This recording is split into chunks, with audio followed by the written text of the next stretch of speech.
አንዳንድ ሰዎች ምን ያለው ከሰማችሁ አሁን ትግል ላይ ነን የሚሉ በጣም እንፈራለን እንደ ኢትዮጵያ ፖለቲካ ውስጥ የሚያስቡ ሰዎች አይ አብይ ወንበሩን ይስጠንና እናሳየዋለን አብይ ዙፋኑ ይልቀቅልንና ሰርተን እናሳየዋለን ይላሉ። ይሄ በጣም እኮ ነው የሚያስቀው። ሀገር የሚሰራው ለማህበረሰብ የሚሰራው መሰረት የሚጣለው መሪ ሲኮን አይደለም። ትምህርት ነጋ አይደለ ትምህርት ቤት ሻንጣ ምናምን አዘጋጅቶ ነው የሚያድሩት ዩኒፎርማቸው ጠዋት ትምህርት ቤት ላይ ነው ሃይስኩል ሰጋራ ገላ ይባላል። በረንዳው ላይ ነበር መሰለኝ በኋላ እዛ ይዘን ሄደን እንት ነው ይሄኛው ወንበር ወስደን ነው ወንበሮችን አሰሳቸው አባፊት ወንበር ነው የቡና ማሳ ነው የምናየው እንዳለ ታውቃላችሁ። እሳቸው እዚህ ጋር ነው እንደዚህ ሲንቀሳቀሱ ነበር። እዚህ ጋር ብቻቸውን አለኝ ቪዲዮ እዚህ ጋር እንደዚህ እንትን የሰራቸው ከዛ ቆመ ቦታ ነው። ግን እንደዚህ ድንበሩን አላየሁትም በደንብ ዛሬ ነው በደንብ እያየሁት ያለሁት። ይኸው ልጃቸው ደርሶ ምትክ ሆኖ ደግሞ እያስጎበኘን ነው ማለት ነው። ተራራ እያስወጣን ነው። ያፊታዋ እንባላለን አባቴዋ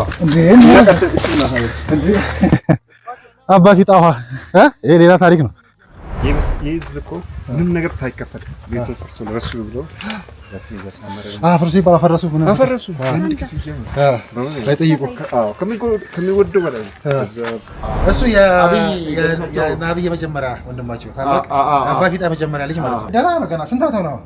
75 ወደ 80 አካባቢ የጥንካሬ እሳቸው ራሱ ነው የሳወራቸው 90 ስንት ነበር ያኔ።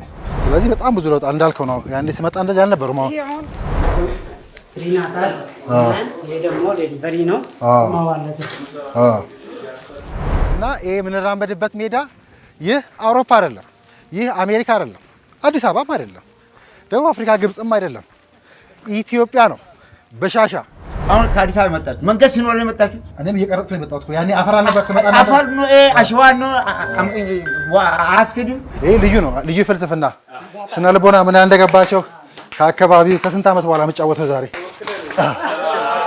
ለናገር ሳይሆን እንደምለው ሁሌ ላሳያችሁ ዛሬ በሻሻ ላይ ተገኝቻለሁ። ከ7 ዓመት በኋላ ስመጣ በሻሻ እንዲጠብቀኛለች።